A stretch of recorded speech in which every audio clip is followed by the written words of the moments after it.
This Torah class is brought to you by TorahAnytime.com.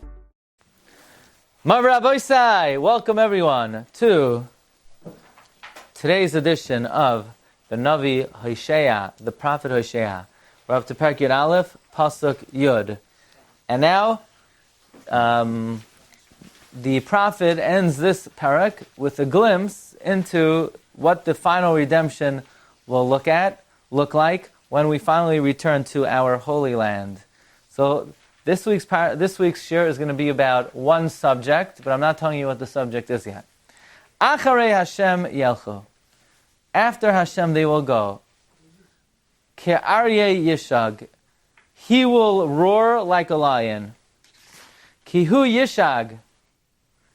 For he will roar. V'yechardu banim miyam. And children will shake from the west. Children will shake from the west. So God will roar like a lion. I'm sorry. Is somebody here with a black Kia? Yes. Okay, because Rabbi Stein, that's in my spot, which I reserved for Rabbi Stein. So he's got to get in there. God will roar like a lion, and at that point, children will shake, will stir from the west. So again, this is a very important pasuk. Acharei Hashem. After God, Yelchu, they will go. Ke'aryeh yishag, he will roar like a lion. Kihu yishag, for he will roar. V'yechardu vanim, and children will stir miyam, from the west. What does this pasuk mean? Says the Mitzudas David, Acharei Hashem, Ratzalayim zois eselhem. This I will do for them. B'voizman hageula, when the time of redemption comes. V'mei hamashiach. Yelchu az achrei Hashem el artzam. They will follow God to their land. Kid aryeh yishag. He will roar like a lion. God will roar like a lion. Kemoshal yedei shagis ha'aryeh misasan elav kol hachayos. Just like when a lion roars, all the animals gather to him. Kihu hamelach aleim. He is the king. Kein yisasvu kulam achrei Hashem. Likewise, all the nations will gather after God. So the Mitzudas David seems to say that the function of the roar of the lion is to gather all the animals. Likewise, God will roar and, so to speak, galvanize all the nations to follow him. When the lion roars, I would think the animals would run away from him. Yeah, so this is one interpretation of what occurs when a lion roars. We will explore others. The Mitzudas David continues, Kihu yishag, Ratzlemer yo'orer halavavos. He will inspire the hearts, Ki'ilu yishag b'koil, as if he roars with a loud sound, Yisrael, hanikroim banim lamakim, to Klal Yisrael who are called the children of Hashem, Yemaharu lavai mipas hayam, they will come suddenly from the west, from the side of the sea. Let's see the next pasuk first, and then we'll go back. Yechardu, they will tremble, they will stir. Ketzipar mi Mitzrayim, like a bird from Egypt, uchayoina me'aretz Asher, like a dove from Assyria. Back to the birds. V'hoishavtim al bateiim ne'um Hashem, and I will settle them in their homes, says God. Okay, let us explore this pasuk further. Let's see the Radak. Achrei Hashem. First, let's see Rashi. Ka'aryeh yishag, oid yishag lohem.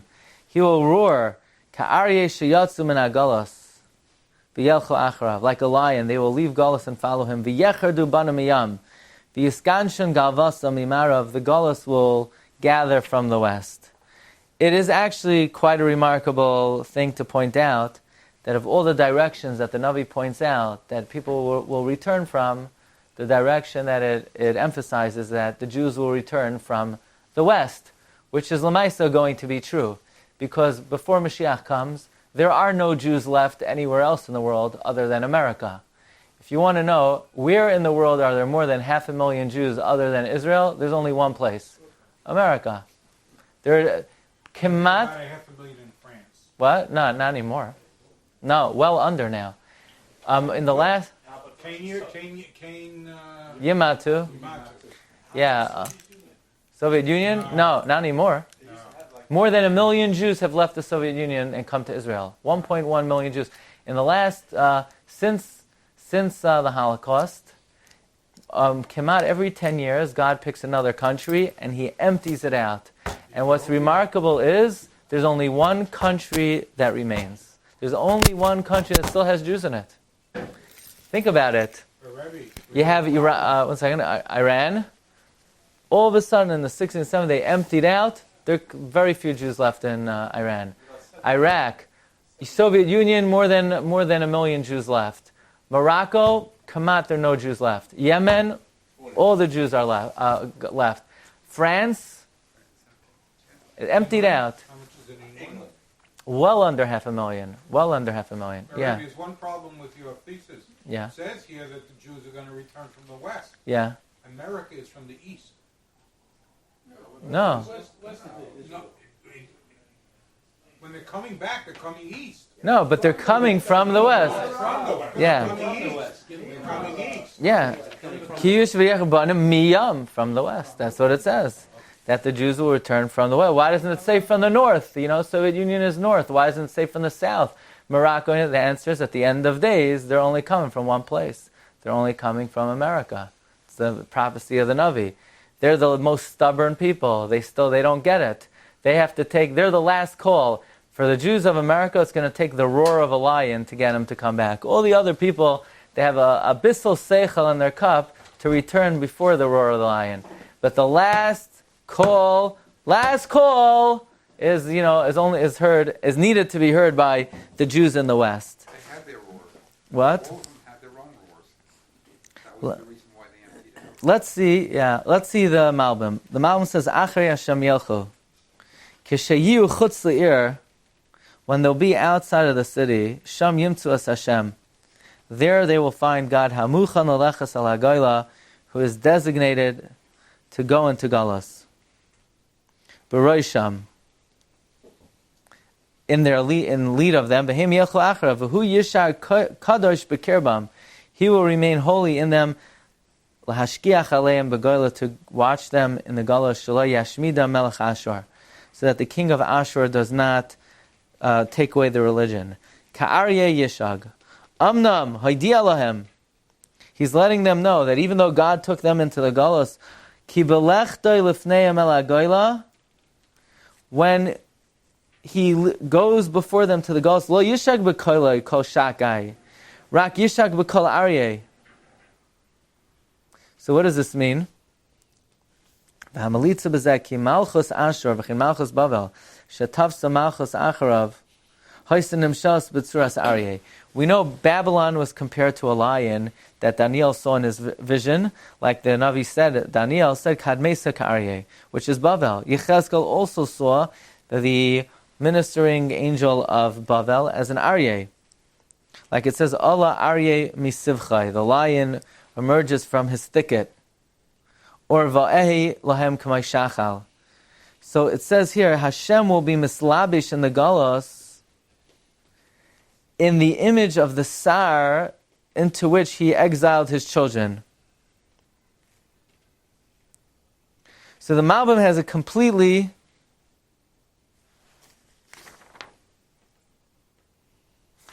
different take on this pasuk. The Malbim says that when we go into Galus, Hashem's voice will not be his own voice.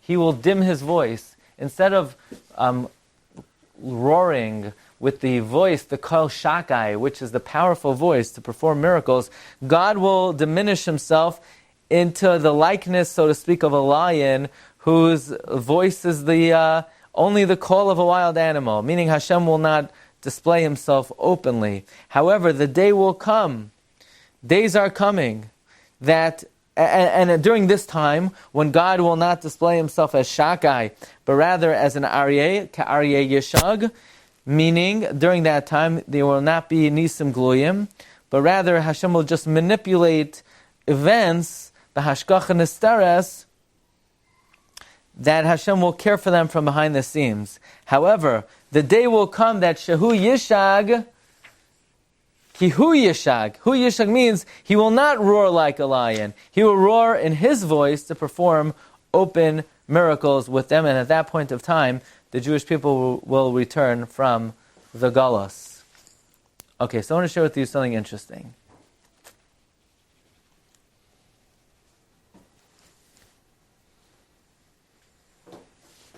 In Tanakh, the Rebbe Shem is sometimes compared to a lion. Like in this pasuk, it says, Yelchu ka'arya yisha, God will roar like a lion. We know why the image of a lion is picked. The lion is the king of all the animals. Now, what's interesting is there are many words in Tanakh that refer to the roar of a lion. So we have over here yeshag, but what other words are there? Sometimes we have noyer. Noyer is another word for roaring, or nasan koil, or hamam, or yegeh. But shag, in a way, is the most powerful of all the roars. So interesting thing, lions are very vocal animals, and they have a wide repertoire of sounds. They grunt, they could growl, hum, snarl, moan, but the most prominent of their vocalization is the roar. And here we have that the God will sort of roar at the end of days, and at that point of time, we will follow him. Now, lions could roar for many reasons. One reason a lion may roar, they want to proclaim that the ownership of territory, to signal to lions of a rival pride to stay away. Often a lion will emit a roar right before a hunt. Sometimes they'll roar to maintain contact with other lions, or to intimidate hyenas, because sometimes when a lion finds a piece of meat, so they have to compete with the hyenas that come. You know what? The hyenas come because the hyenas only know that there's meat there because they see the vulture swoop down. When the hyenas see the vulture swoop down, then they go after the meat. So the lions want to keep the hyenas away. Anyway, a lion's roar can be heard from several miles away. Okay, that's how powerful the roar is. So here it's saying when we hear the roar of God at the end of days, we will follow him back to Eretz Yisrael. So just to give you a little taste of the fright and the fear that is engendered when people hear the roar of a lion, maybe you heard there was somebody by the name of Colonel John Patterson who was building a railroad construction camp in Kenya, and his men suffered from the notorious man-eating lions of Tsavo. So this is at the turn of the 20th century, right in the beginning of the 1900s. And he writes, in his whole life, I've never experienced anything more nerve-shaking than to hear the deep roars of these dreadful monsters growing gradually nearer and nearer, and to know that someone or other of us was doomed to be their victim before morning dawn. So he was building a railroad station, I guess under British-occupied Kenya, and every single night, all of a sudden, one of his men would, ah! And they were carried away by one of the two man-eating lions. There were two man-eating lions called the man-eaters of Tsavo, who in this period of time, when the British were building a railroad station, they ate more than 100 people. Actually, he wrote a book, Colonel John Patterson wrote a book about it, called The Man-Eaters of Tsavo. And basically what would happen is, they would hear from a distance the roar of a lion, and the hundreds of men knew that night, one of them would be eaten. Because they knew the way that lions operated, they would roar from afar. That was like the signal for the hunt. And then once they got within a mile, silence. The roar was just a signal someone's going down. And these were lionesses. Huge maneless lions, and you could see them today. They were caught, they were stuffed. They're in a museum in Chicago. They preserve them. The man-eaters... How do they keep the people working on that project? Unless they were locals. I'm sure they were locals. But listen to the story. Once they, so he says, then to hear the deep roars of these dreadful monsters growing gradually nearer and nearer, and to know that someone were going down. Once they reached the vicinity of the camps, the roars completely ceased, and we knew that they were stalking for their prey. Shouts would then pass from camp to camp. Kabardar Bahian Shaitan Ata, which means, I guess in African, beware, brothers, the devil is coming. But the warning cries would prove of no avail, and sooner or later, agonizing shrieks would break the silence, and again, as every day, another man would be missing from roll call the next morning. With such an account in mind, we understand what the Navi Amos says, Aryeh Shag mi lo yira. Right? You know, we just read that pasuk. Aryeh Shag, when the lion roars, who's not afraid? I don't know, I'm not afraid. I've been to a zoo, I'm not afraid. No, we're not talking about a lion in the zoo. Aryeh Shag mi lo yira. Here you have a colonel who said, there is nothing that more nerve-shaking than to hear the deep roar of the lion. So I want to tell you the story of the lion eaters of Tsavo and the historical twist that it took. Okay? I'm reading to you from a book. The name of the book is The Torah Encyclopedia of Animals. And they have a little chapter here on Jewish history and the lion. If you want to see, I have a picture here of Colonel John Patterson alongside the first man-eating lion that he killed. These lions were huge, maneless female lions. Fine. We know from Jewish history, I paraphrase, from Shimshon to Benayahu to David to Daniel, many have demonstrated their courage by overcoming lions. In modern times too, one of the greatest heroes of the Jewish nation gained fame as a slayer of lions. Okay, that might be a little bit of an exaggeration, great heroes of the Jewish nation, but listen to the story. These were not just any lions, but were amongst the most feared and dangerous lions in recorded history. Their slayer, although an outstanding hero who fought on behalf of the Jewish people, was not even Jewish. Okay, Colonel John Patterson. Remember the name. On several occasions, these are two maneless, huge lions working together, were estimated to have killed and eaten well over 100 people working on the railroad at the turn of the 20th century. Colonel John Patterson, an Irish soldier and engineer in charge of the railroad, was faced with the task of killing these lions. Night after night, Patterson sat in a tree, hoping to shoot the lions when they came to the bait that he set up for them. The lions demonstrated supernatural abilities. They would, instead of passing by the bait, they would break through the thorn fences and figure out a way to take victims from elsewhere. They seemed to be immune to all the bullets that were shot at them. After many months, Patterson eventually shot both lions. He himself was nearly killed in the process, such as when approaching the body of a lion that he had shot several times, the lion leaped suddenly to attack him. Patterson published a blood-curdling account of the episode named The Man-Eaters of Tsavo, which became a bestseller, and it earned him a close relationship with President Roosevelt. Now listen to this. So Patterson...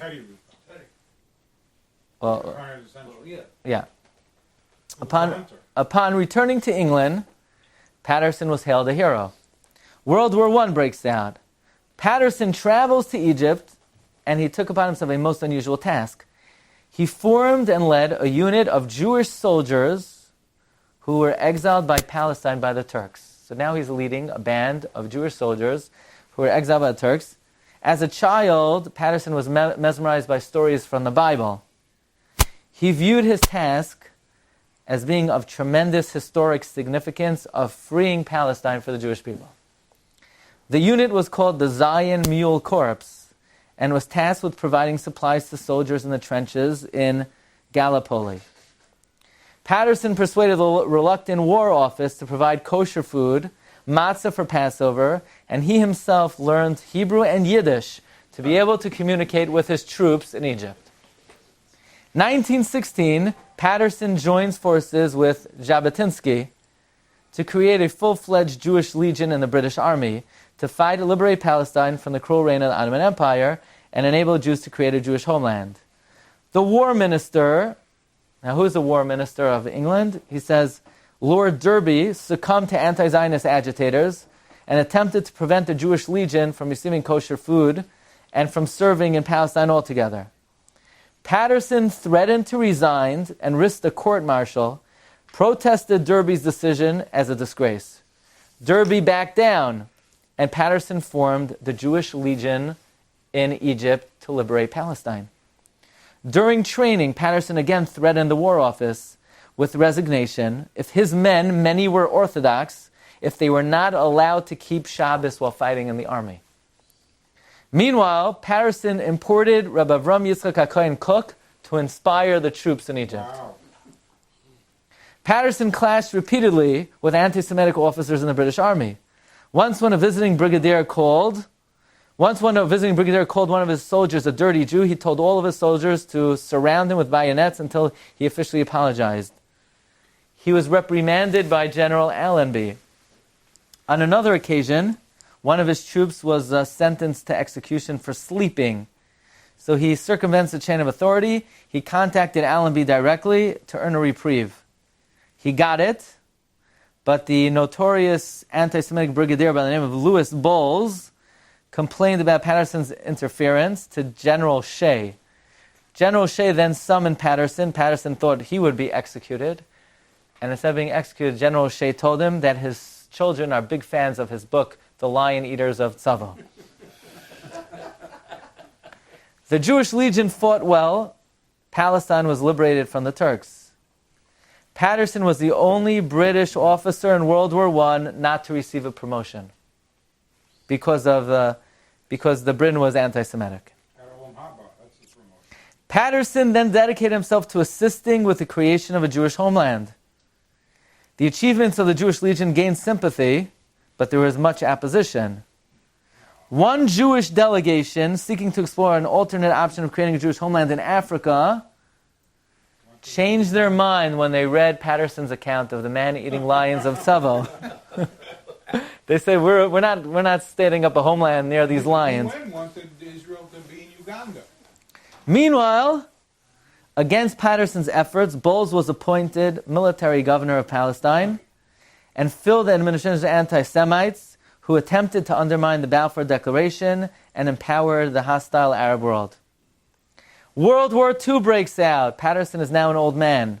He fought to create another Jewish legion.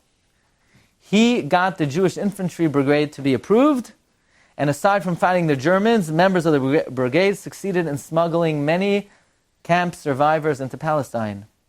Many other survivors had been cruelly turned away, and Patterson protested this to President Truman, capitalizing on his former relationship with Roosevelt. This contributed to Truman's support for Israel. Okay, now listen to this. Patterson spent most of his later years actively campaigning for a Jewish homeland and against the British mandate's actions towards Jews in Palestine. Tragically, Patterson passed away 1 month before the founding of the state.